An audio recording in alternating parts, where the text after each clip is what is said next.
On October 4th, 1980, Mike Mentzer stood backstage at the Mr. Olympia competition in Sydney, Australia. At 212 pounds, he had just defended his heavyweight title. The crowd's reaction was strong, and the outcome appeared certain. Then the judges announced the results. Arnold Schwarzenegger had retired 5 years earlier and hadn't competed since 1975. His return came with a physique that was, by most accounts, below his previous standard, lacking the conditioning and definition expected at that level. Yet the judges awarded him first place. The audience responded with boos. Several competitors left the stage. Mentzer was placed fourth, tied with another competitor, despite presenting what many considered one of the most conditioned physiques in the competition. That night, Mentzer came to a conclusion about the sport. The major titles, he determined, were awarded not strictly on physique merit, but on factors like industry connections, magazine contracts, and business relationships. The competitive structure he had dedicated himself to operated, in his view, more as a marketing platform than a purely athletic contest. His response was to step away from pursuing another Olympia title, and instead challenge the industry's foundational claims. He would do this through scientific analysis, an approach the established media couldn't easily dismiss. His subsequent work would question supplement industry practices, challenge prevailing training methodologies, and demonstrate an alternative path within the sport. Most 11-year-olds in 1962 had conventional interests. Mike Mentzer had already mapped out his competitive trajectory. He purchased his first weight set from a sporting goods store with money he had saved and announced his intention to become the world's greatest bodybuilder by age 13. The timeline was unrealistic, but the declaration reflected his methodical approach to goal setting from an early age.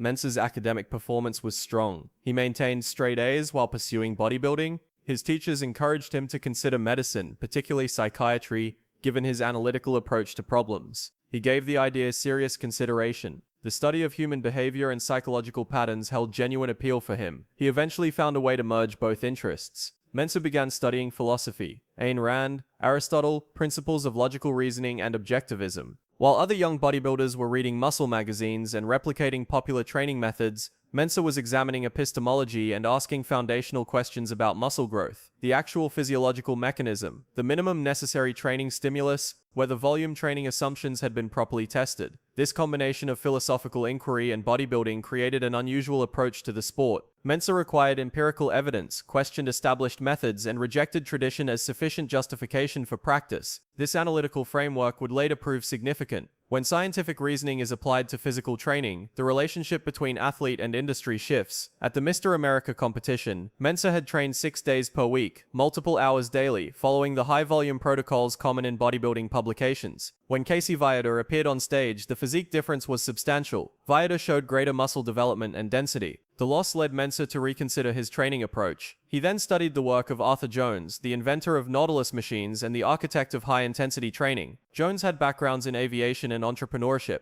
but his primary contribution was in exercise science. His research indicated that muscle growth depended on stimulus intensity rather than training duration. Jones trained Viator using brief high-intensity workouts that pushed muscles to failure, followed by extended recovery periods. The approach conflicted with prevailing industry economics. Bodybuilding publications generated revenue through extended training programs, equipment recommendations, and supplement advertising. A protocol requiring 3 weekly sessions of 45 minutes threatened that model. Jones prioritized results over commercial alignment, and Mentzer found the underlying logic sound.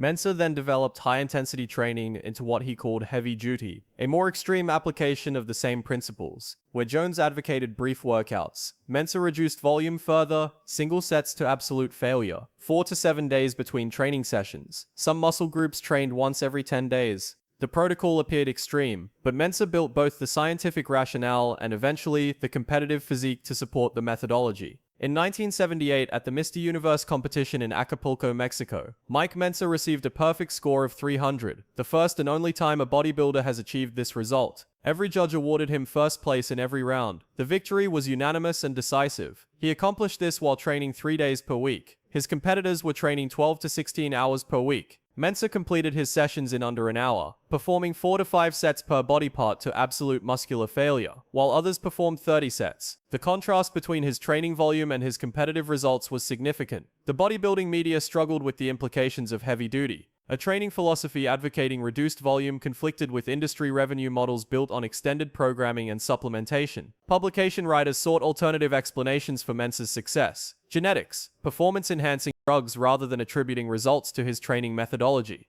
Mentzer did not adjust his message to accommodate industry preferences. In 1979, Mentzer competed in the heavyweight division at the Mr. Olympia in Columbus, Ohio, and received another perfect score. 2 consecutive perfect scores at the sport's highest level provided evidence that heavy-duty functioned as a viable muscle-building approach beyond individual response. Some competitors began inquiring about his methods and testing the protocols themselves. Established figures in the sport opposed this shift, but the competitive results were documented. Arnold Schwarzenegger had been retired for 5 years, focusing on film and business ventures. Weeks before the 1980 Mr. Olympia in Sydney, he announced his return to competition. The timeline provided minimal preparation and conditioning phases, which drew attention throughout the bodybuilding community. Schwarzenegger's commercial value to the sport remained substantial. His presence drove magazine sales beyond any other competitor. Before prejudging, Mentzer assessed his conditioning as strong. Muscle definition was clear. Development was complete. Schwarzenegger made a comment about Mentzer's midsection, a psychological tactic. Mentzer maintained confidence in his presentation. Audience response during his stage routine was positive. The judges announced the results. Arnold Schwarzenegger, first place. Frank Zane, second. Chris Dickerson, third. Mike Mentzer placed fourth, tied with Boyer Co. The audience responded with widespread booing. Competitors and some officials appeared troubled by the decision. Schwarzenegger accepted the trophy despite the atmosphere. The decision was not marginal. Schwarzenegger's conditioning was below his previous competitive standard. Less muscle density, less definition, while multiple competitors showed superior development across most criteria. However, Schwarzenegger's industry connections, contractual relationships, and promotional value remained significant factors.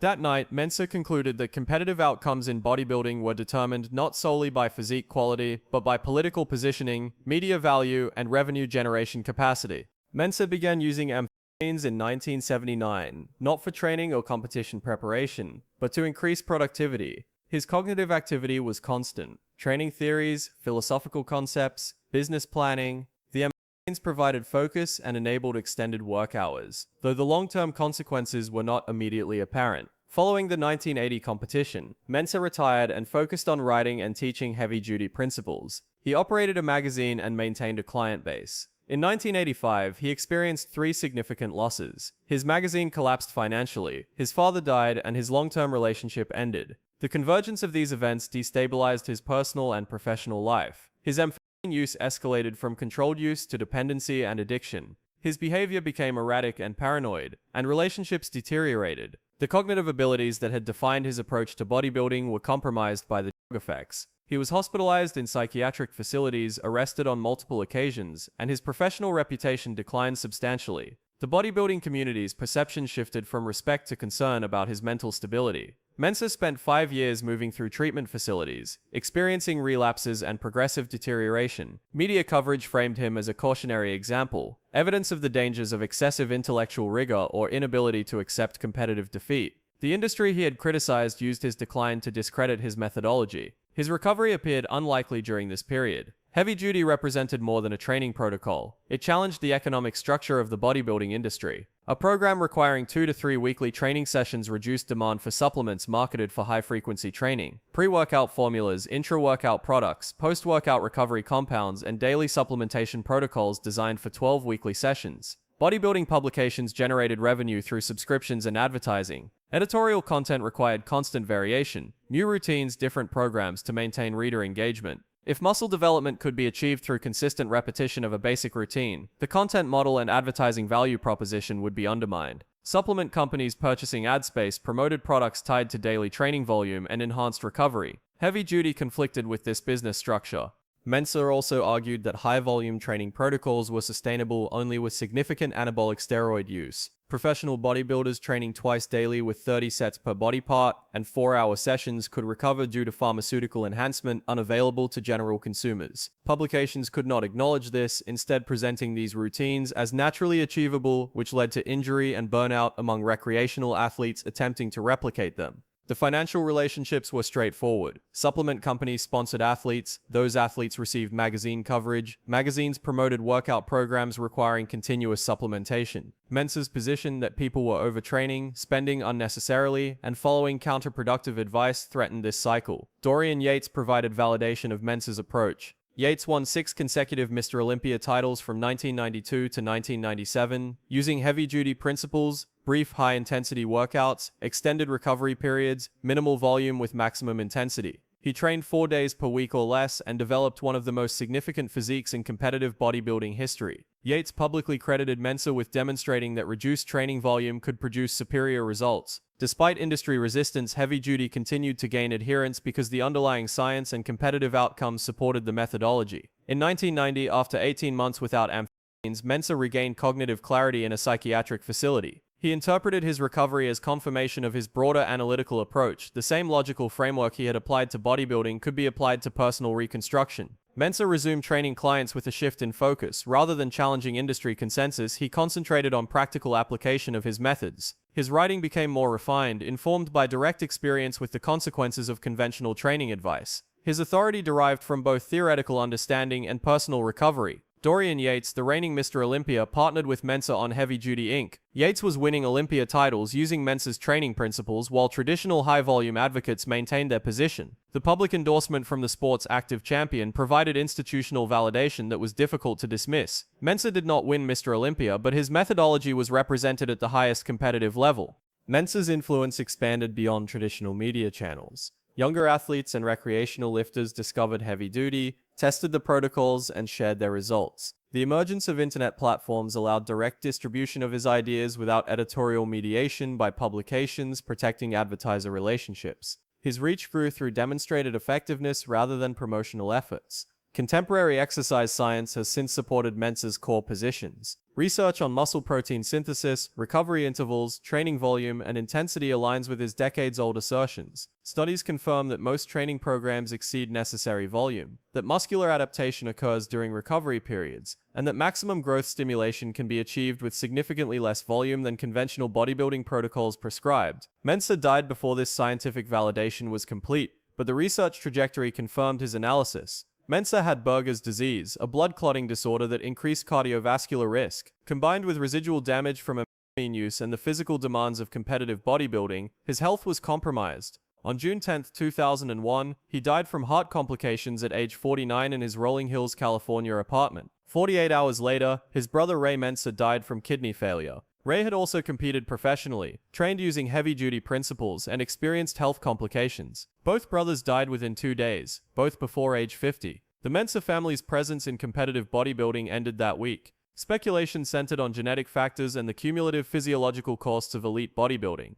Following Mentzer's death, his methodology gained broader adoption through digital platforms. YouTube, Instagram, and TikTok users documented heavy-duty experiments and results, demonstrating that substantial muscle development was achievable with 3 to 4 weekly training sessions at minimal volume. Younger audiences discovered his interviews, publications, and analytical approach to training. His posthumous following exceeded his reach during his competitive years. The fitness industry has increasingly incorporated his principles. Personal trainers recommend high-intensity, low-volume protocols. Fitness applications emphasize recovery and progressive overload over excessive volume. Supplement companies, whose business model Mentzer challenged, now market products around efficiency-focused training because informed consumers respond to that positioning. The industry framework has gradually shifted toward his analytical approach, though attribution to Mentzer is often omitted. Mentzer did not win Mr. Olympia. He did not receive mainstream recognition during his lifetime. He spent years institutionalized and was dismissed by much of the industry. However, his scientific analysis has been validated through subsequent research and widespread practical application. Mike Mentzer's approach to bodybuilding differed fundamentally from industry norms.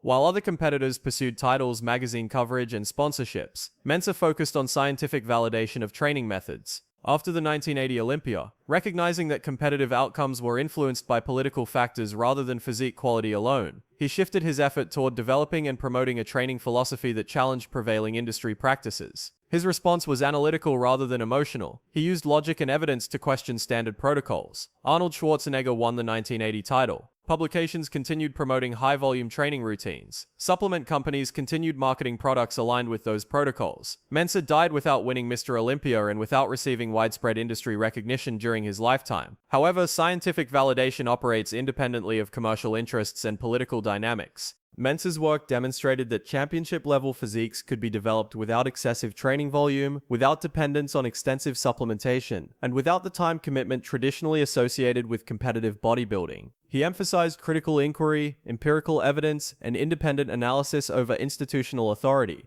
He maintained this position while managing significant personal challenges. Subsequent scientific research has validated heavy-duty principles. Mentzer did not live to see this confirmation, nor the widespread adoption of his ideas through digital platforms, nor the industry's gradual incorporation of concepts it previously rejected. The validation occurred without his presence, which underscores the distinction between personal recognition and methodological validity. In an industry built on marketing and commercial promotion, empirically sound analysis represented a fundamental challenge. Mentzer provided that analysis, and bodybuilding's theoretical framework has been permanently affected by it.